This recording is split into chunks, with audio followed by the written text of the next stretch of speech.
मोठी बातमी आहे। घाटकोपर सागर पार्क सोसायटीमधील बकरा कुर्बानीवरून आता वादाचं प्रकरण कुर्बानीसाठी भाजप पदाधिकाऱ्यांनाच परवानगी मागितल्याचं समोर आलेलं आहे। घाटकोपरच्या सागर पार्कमध्ये भाजपच्या ईशान्य मुंबईचे जिल्हा महामंत्र्यांनी बकरा कुर्बानीची परवानगी मागितली असल्याचं समोर आलेलं आहे।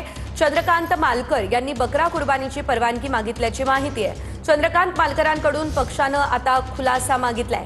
भाजपचे नेते किरीट सोमय्या यांनी मालकरांना पत्र लिहून रोष व्यक्त केलाय। सोसायटीमध्ये कुर्बानी होऊ नये यासाठी सोमय्यांचा विरोध होता।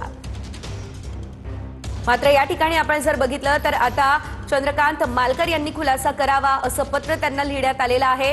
तर भाजप पदाधिकाऱ्यांनाच बकरा कुर्बानीची परवानगी मागितली असल्याचं पाहायला मिळत आहे। घाटकोपरमध्ये ही घटना घडलेली आहे। घाटकोपर या ठिकाणच्या सागर पार्क सोसायटीमध्ये बकरा कुर्बानीची परवानगी भाजप पदाधिकाऱ्यांनाच मागितलेली होती आणि त्यामुळे आता वाद निर्माण झालेला होता। मात्र ही परवानगी का मागितली या संदर्भात जाब विचारण्यासाठी आता किरीट सोमय्या यांच्याकडून हे पत्र जे आहे ते लिहिण्यात आलेलं आहे। पक्षाने देखील या संदर्भात खुलासा मागितलेला आहे। बकरा कुर्बानी अशा प्रकारे होऊ नये याला किरीट सोमय्या यांचा विरोध होता। मात्र तरी देखील भाजप पदाधिकाऱ्यांनाच यासाठी परवानगी मागितली असल्याचं समोर आलेलं आहे। चंद्रकांत मालकर यांनी आता बकरा कुर्बानीसाठी परवानगी मागितली असल्याची माहिती आहे। किरीट सोमय्याजी, एकीकडे बकरी कुर्बानी संदर्भात या ठिकाणी तुम्ही आंदोलन करतात, अनेक पदाधिकारी येतात, मात्र तुमचेच पदाधिकारी चंद्रकांत मालकर त्या सोसायटीमध्ये राहणाऱ्यांना बकरी कुर्बानी देण्यासाठी परवानगी मागतात महापालिकेकडनं। कसं बघतात? एकाच पक्षामध्ये दोन अंतर्गत वाद पाहायला मिळतो।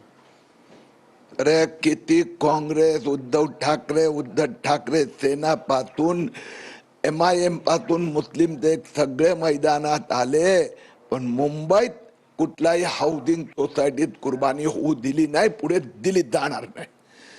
भारतीय जनता पक्षाची स्पष्ट भूमिका आहे। आता कुठेतरी एखाद्या ठिकाणी एखाद्या कार्यकर्त्याला त्या सोसायटीच्या लोकांनी दडपण आणल्यामुळे चुकून त्यांनी त्या पत्रकावर सही केली होती, त्याला समजवण्यात आलं आणि त्यांनी ते नो ऑब्जेक्शन सर्टिफिकेट मागे घेतलं आणि त्या सोसायटीत महापालिकेने दिलेली परवानगी रद्द झाली। त्या सोसायटीत पण बकराची कुर्बानी झाली नाही। म्हणून भारतीय जनता पक्षाच्या दृष्टीने एखाद्या कार्यकर्त्याची चूक झाली होती, त्यांनी स्वीकार केला।